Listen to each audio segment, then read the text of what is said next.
Так, ну что, друзья, всем привет. Начинаем болтологическое видео. Мы с Кнопкой приехали в парк, в заповедник даже, Джервеш.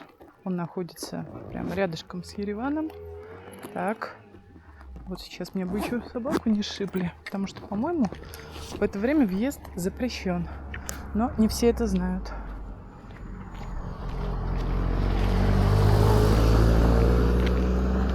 О! Смотрите, абрикосов сколько нам падало. Интересно, они вкусные или нет? Потом попробуем. Или это не абрикосы? Или... Нет, это абрикосы, серьезно. Так, с камерой я обращаться еще не очень-то умею. Да, вот такие маленькие абрикосики. Кстати, достаточно мягкие. Я не знаю, их можно есть или нет. Они вот какое-то такое пятнышко. Наверное, деревья болеют. Ну, не будем рисковать. Так,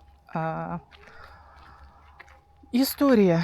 Чем я вообще занималась все это время? Ну, во-первых, я уже скидывала информацию об этом в телеграм-канале в своем. Получила я армянское гражданство. Благодарность моя правительству Армении, службе безопасности, в общем, всем, кто в этом участвовал, просто безмерная. Я уже скаталась по этому паспорту в Грузию без проблем. На грузинской границе меня только спросили: у вас 2 паспорта? Я сказала да. Вот, и все, и вопросов больше не было. В общем, я пробовала ездить и по наземной границе, и самолетом слетала на днях. Вообще все замечательно. Вот, теперь будем заниматься тем, чтобы попробовать получить такой же прекрасный паспорт для моей мамы. Я опять же не знаю, дадут, не дадут, как это вообще все будет происходить. Потому что то, что иногда могут рассказывать всякие помогаторы в Инстаграме, делите даже не на 16, а на 20. Потому что получить гражданство Армении... Кнопа, иди сюда. Я зову собаку, потому что я боюсь змей. Дело в том, что у нас в камнях может ползать гюрза. А если гюрза укусит мою собачку, то я боюсь, без собачки я останусь. У меня нет специальной сыворотки антизмеиной. Ее, во-первых, нужно хранить в определенных условиях. Во-вторых, по-моему, просто так ее на руки не продают. Но в любом случае, даже если есть, надо носить с собой холодильничек и еще ставить собаке укол. В общем, не будем рисковать, лучше не будем подходить к камням, которые на солнышке в горах, в тихих местах, чтобы потом не иметь неприятностей.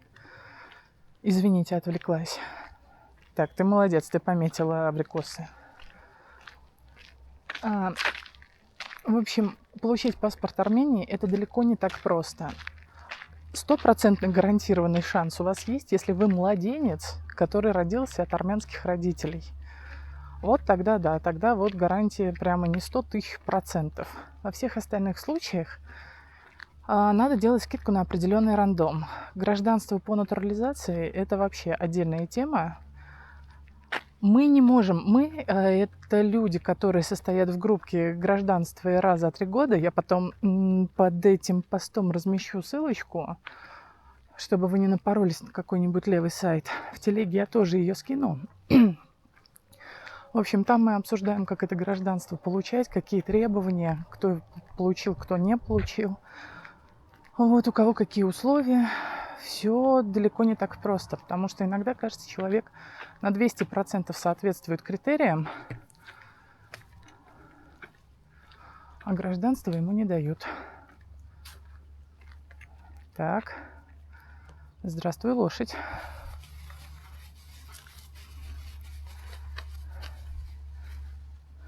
Да.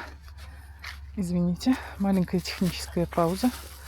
Да, дай тебе... Подожди, только не прыгай на меня. Я дам тебе кусочек, не прыгай только.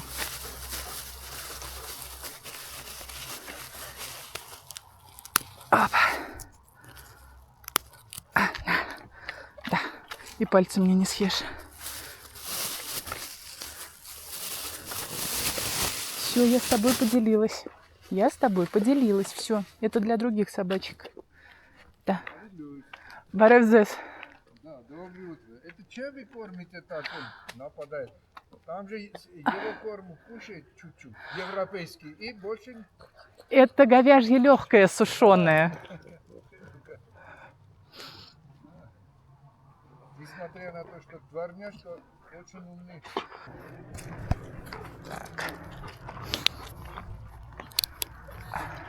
Я надеюсь, что этот кадр я как-нибудь промотаю. У меня тут были пляски с бубном, потому что мы встретили собачку. Как владелец другой собачки, не покормить ее я не могу, поэтому мы делимся вкусняшками. Вот. Я даже, честно говоря, не смотрю, что я записываю. Надеюсь, что я вообще хоть что-то записываю. Ну, вроде да. Так, мы пришли к Armenian Helicopters. Тут можно полетать на вертолетике. Бронируется полет, и вот вы можете, по-моему, даже до 2 часов летать по стране, смотреть на горы, прилететь, например, на Сиван или в Дилижан. Свадьбы достаточно часто заказывают такой вертолетик, как в подарок молодым, чтобы они вот покружили так. По-моему, еще можно попрыгать с парашютом, но так как я трусиха, я этим не особо интересовалась. Так. По поводу гражданства. Возвращаемся. Извините, все время сбиваюсь, потому что у меня собакен, и все время что-то происходит. Да, собакен, да.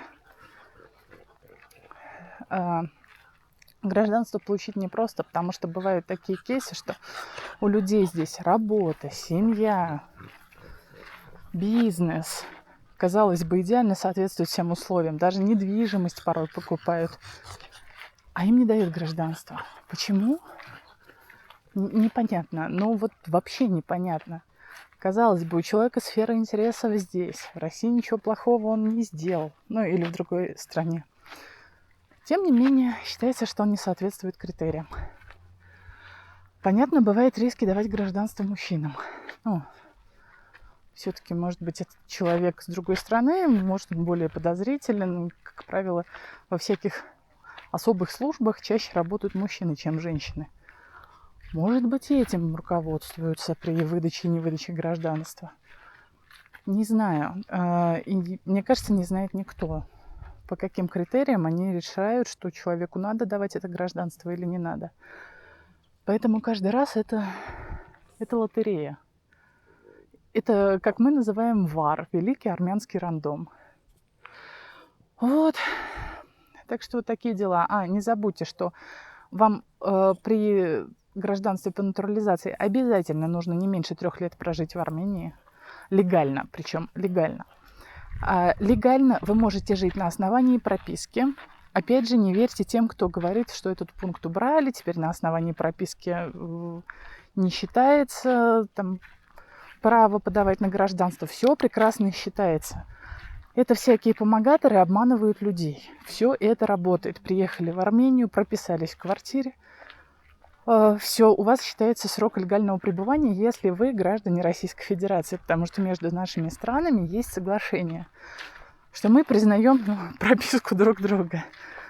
Как гражданин Армении может прописаться в России и считается, что он легально совершенно проживает на территории Российской Федерации, так и гражданин Российской Федерации совершенно спокойно может приехать в Армению и прописаться, и все, считается, что он легализован.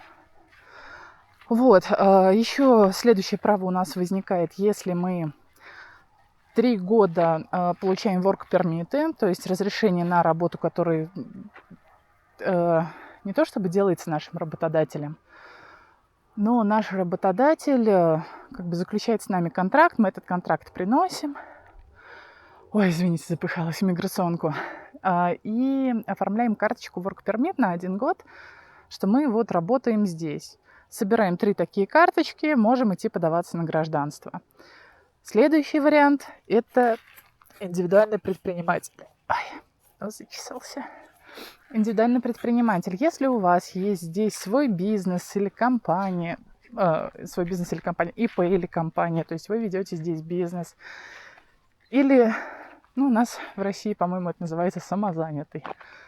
Осуществляете еще какие-то такие услуги, тоже 3 года платили налоги, 3 года работали, ИП не останавливалось, деятельность по нему реально была, можете подаваться на гражданство. Не забывайте о том, что здесь обязательно надо именно жить 3 года. То есть все эти истории о том, что вам жить не обязательно, это все фигня. Служба безопасности ваше дело получит и сразу его радостно развернет. Потому что вы не интегрированы в общество. Потому что невозможно будет доказать сферу ваших жизненных интересов. Ну, то есть, мало ли, какой человек приехал, открыл ИП и уехал дальше. Зачем вам армянский паспорт? СНБ будет непонятно. То есть, вы живете в другой стране, ну и живите, а на нашу не надо претендовать. Поэтому, опять же, жить нужно обязательно. Все остальное – это сказки. Вот. Это что касается гражданства по натурализации. Есть еще другие виды гражданства. По браку, по детям. Там, этническим армянам вообще просто. Приносишь документы, что у тебя бабушка, прабабушка были армяне. Все. Скорее всего, гражданство дадут. Опять же, не 100% гарантия, но вероятность высока. Вот такие дела, ребят. Так что это все очень непросто. И кто вам говорит о том, что вам все дадут, вот прям сразу, только заплатите нам $10 000, это все неправда. Серьезно. Потому что люди иногда открывают бизнес, и у них обороты на такие суммы, что я не знаю, даже если я 10 жизней проживу, я столько не заработаю. И налогов они платят, соответственно, тоже очень много. Им отказывают.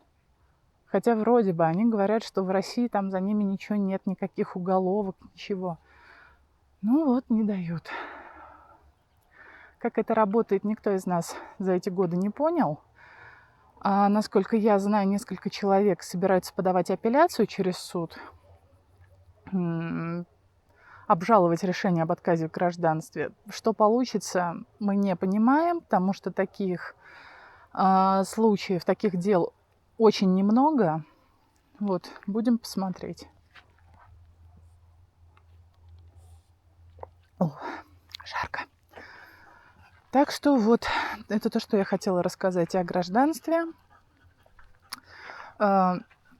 Буду снимать вот такие болтологические видео время от времени. Я, как видите, приобрела себе камеру. Пользоваться ей я еще не умею. Вот, да и говорить на ходу, поднимаясь в горы, я вообще не умею.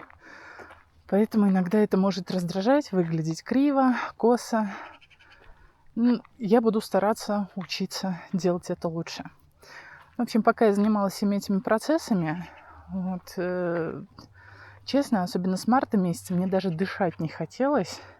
Но это я утрирую. Но мне было страшно дышать. Я старалась вообще скорее затаить дыхание и быть невидимой, вот пока этот весь процесс рассмотрения моей заявки не закончится. Потому что я боялась спугнуть свою удачу. Вот. Тест по Конституции я сдала. Сдается он на армянском. Если вы заявляете на гражданство по натурализации, все сдается на армянском. Добрые девочки в миграционке, конечно, будут с вами говорить по-русски, но тестирование проходим на компьютере только на армянском языке, поэтому учить армянский нужно. Ну и, кстати, могу сказать, что в жизни он пригождается, хотя бы парой фраз перекинуться с соседями, знакомыми, в магазине. Это уже поменяет к вам отношение, как человек, который хотя бы пытается как-то интегрироваться в страну, уважает ее культуру, уважает ее традиции. Ну, это просто уважение, потому что мы в России всегда требуем, чтобы с нами говорили по-русски, и делаем кривую морду, если у людей не получается. В Армении народ намного добрее. Если вы пытаетесь учить их язык, вас будут всячески поддерживать, хвалить, подбадривать, говорить, какой вы молодец, как у вас хорошо получается, и понимать, что вы, стараетесь уважать их культуру и государство. Поэтому хотя бы минимальный набор фраз вам надо выучить. И вам нужно читать на армянском. Вот такие дела. Вот язык я так очень тяжело и медленно учу. Он не похож вообще ни на какие европейские языки. Там ничего общего со славянскими языками. Тяжелый, очень тяжелый язык. Ну и плюс, если вы работаете в этой среде, вам будет несколько легче, потому что вокруг вас будут люди общаться. Так или иначе, вы будете улавливать какие-то слова. Если вы живете в вакууме, как я, то, конечно, прогрессировать вы будете значительно медленнее. В Армении есть несколько клубов по изучению языка, есть разговорные клубы. Так что при желании за очень небольшие деньги можно подтянуть свои знания. И даже не обязательно брать репетитора, но если вы будете брать репетитора, то я порекомендую Лизочку. Это моего преподавателя, с которым я занималась. Лиза, мало того, что очень хороший человек, она еще очень терпеливый педагог. Вот. Так что вот так. И Лиза меня сопровождала, когда я сдавала экзамен. Помню, я приехала, глаза выпученные, волосы взъерошенные, взгляд безумный. Вот и Лиза там стояла, держа наготове шоколадку. Она догадывалась, что я ничего не ела. В общем, сунула мне шоколадку в зубы, чтобы уровень дофамина и умственной активности у меня повысился. И пустила с Богом все сдавать. И стояла, ждала, пока я сдам этот тест, пока примут мои документы наготове. Всякая вода, салфетки, вот это вот все, моральная поддержка. Я сдала тест, сразу выбежала к ней в коридор с дикими криками: я сдала, ура, ура, ура. Вот, и она была все это время рядом со мной, что для меня в преподавателе очень ценно, что он не только там читает тебе материалы за деньги, а еще и как-то заинтересован в тебе как человек в человеке. Кстати, я еще не отправила Лизе подарок, но я думаю, что я сделаю это после того, как у меня мама хотя бы сдаст тест. Такие дела. Что еще вам рассказать? Ну, в общем, с марта месяца и до середины июня я ожидала решения по своему делу. Гражданство мне успешно присвоили, паспорт я получила. Потом отдельно расскажу про получение паспорта, что, как, куда. Надеюсь, что все, кто действительно хочет быть гражданином Армении, вот, все эти люди успешно получат свои паспорта. Какие планы дальше? В сентябре планируем поехать отдохнуть в Батуми. Должна ко мне приехать в начале сентября мама. И будем пробовать подаваться на испанскую визу, испанский Шенген. Если все у нас получится, то в октябре поедем в Испанию. Денег на это все уходит очень-очень много. Так, что-то у меня бзыкнуло. Денег на это уходит очень много, но что поделать. Потому что аренда в Ереване, мне кажется, обойдется ничуть не дешевле, чем поездка сейчас в Испанию. А если получится, то еще и в Португалию. Поэтому октябрь планируется протусить хорошенечко. Надеюсь, что я не разорюсь, но это не точно. Ипотеку я гашу. Гашу неспешно. Сейчас у нас курс рубля немножко поменялся. Был 5, стал 4. И получается, что по 70 тысяч в месяц я кидаю на ипотеку. Подрасслабилась. В каком плане? Съездила в Грузию на несколько дней. В июне как паспорт получила. Позволила себе всяких излишеств. Позволила себе всяких незапланированных покупок. Крупных. Вот камеру, например, купила. И потом, буквально несколько дней назад от меня уехала мама обратно в Россию на месяц. Доделать всякие дела, собирать документы. И потом она вернется, будем заниматься ее документами здесь.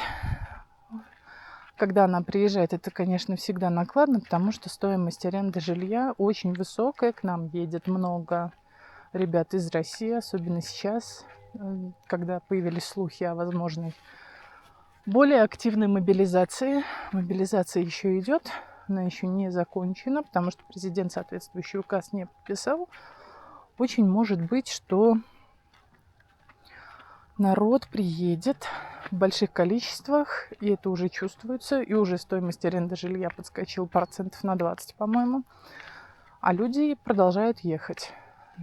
Так что чем снимать жилье в Ереване или в Армении, мы решили, что мы пока вот этот спрос не схлынет, мы можем съездить куда-нибудь еще. В Албанию, в Испанию. Мир большой. И, к счастью, еще существует безвиз. В ту же Сербию, наверное, поедем. Пока еще точно не знаем, но планы такие: не сидеть на одном месте, потому что я пока ждала свое гражданство, я вообще боялась лишний раз сдвинуться. Больше полугода, даже месяцев 8 или 9 я просидела в Армении безвылазно. И сейчас, так как я люблю ездить и путешествовать, сейчас очень хочется это дело накатать. Вот такие дела. Продолжаю работать на 2 работах. За выходные отдыхать не успеваю. Я бы, наверное, предпочла получать на 15% меньше зарплаты, но иметь 3 выходных и 4 рабочих дня. Но так не получится.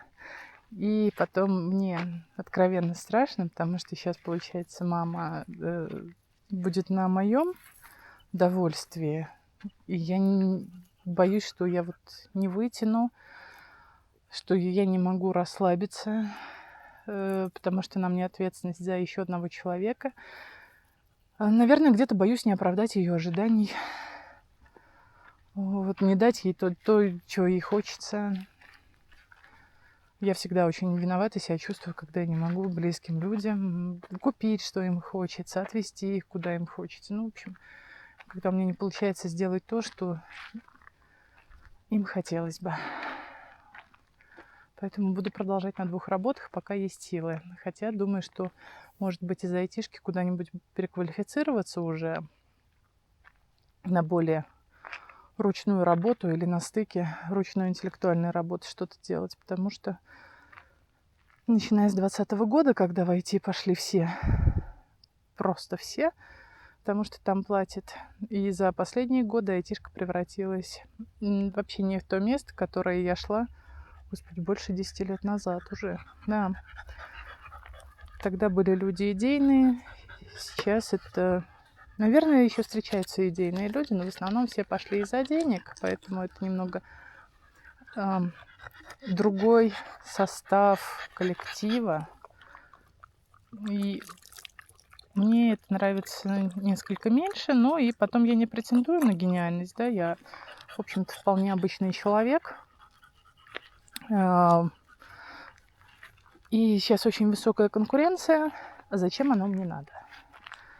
Можно попробовать себя где-то еще и достичь тоже, в общем-то, очень неплохих результатов, как я это когда-то сделала в IT. Так что будем пробовать.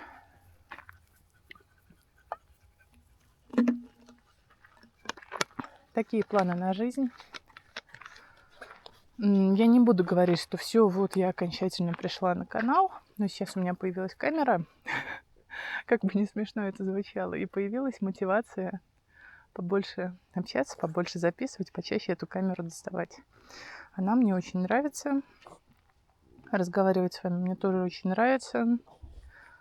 Общения немного не хватает, и я как-то очень завернулась в свой кокон, просидела, не вылезая из дома, и понимаю, что это путь в никуда, что нужно себя вытаскивать снова, за уши выволакивать в жизнь, даже если нет сил. Даже если нет сил, надо все равно выходить, все равно заставлять себя общаться с людьми, менять обстановку. Потому что жизнь, как ни странно, это не только про деньги, это не только про работу, это про что-то большее. И важно об этом помнить. Хотя бывает очень сложно, потому что деньги – это очень существенная составляющая нашей жизни. Но бывает, начинаешь путать понятия. И еще я дышу как астматик. Надо заняться спортом наконец-то, потому что я покупала себе абонемент в фитнес-зал на 3 месяца. И угадайте, сколько раз за эти 3 месяца я там была? 1. Вот сейчас август, и я думаю, что надо бы мне походить. Немножечко на спину поработать, потому что спина с постоянным сидением дома приказывает долго жить. Так, пойдем мы с Кнопцом дальше. Я уже ничего говорить, наверное, не буду. И записывать не буду. Заповедник выглядит вот так. Он не то чтобы сильно большой, хотя, по-моему, можно вот пройти туда дальше. Сейчас я хочу, чтобы Кнопка немножко отдохнула. Она тоже у меня дышит так же, как и я. Хотя курю из нас двоих только я. Но нос, короче, у нее. В общем, мы друг другу стоим, обе задыхаемся. Сейчас, наверное, посидим, подумаем. Спасибо за внимание. Спасибо за то, что оставались со мной во время моей прогулки. Иногда складывается такое ощущение, что мои зрители, они действительно где-то рядом со мной находятся, и что это не монолог, а в какой-то мере диалог. Вот. Всем хорошего дня, хорошего прекрасного лета, последнего месяца лета. Будем надеяться, что встретимся еще. Пока-пока.